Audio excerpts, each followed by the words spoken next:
I'm fascinated with Viktor Frankl's stimulus and response teaching in his book, Man's Search for Meaning. We all know from reading his story, the power to make a decision, even when faced with the most difficult and trying circumstances, still lies within us.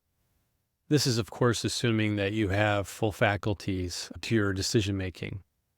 To prove this at a different level, if you and I were sitting across from each other here at my desk and I had this rock, and through the course of our discussion, I told you I'm a really good aim. Somehow you found that out. And I said to you, I'm going to take this rock and throw it over to you.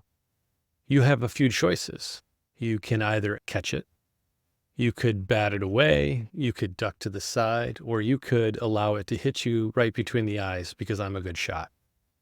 What's interesting for me about that is in the space between when I throw this and when it gets to you, which will be less than a second, you will have made a decision and you'll have racked through all of those choices.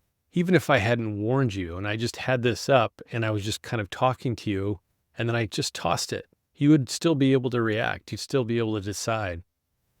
It's true that we have these unconscious feelings and desires that swell up within us in given situations.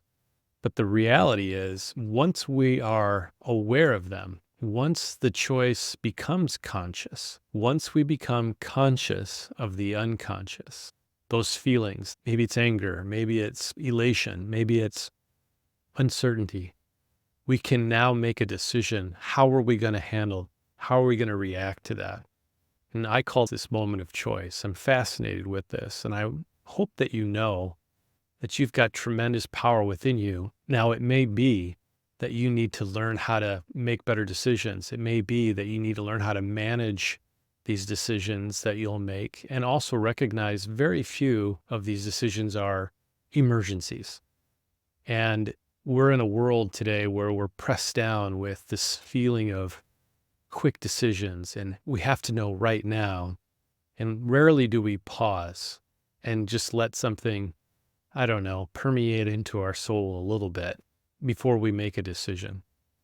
So my invitation to you is once you become conscious of the unconscious feelings that you have or awareness that you have, that you now have the power to choose. And that is your moment of choice.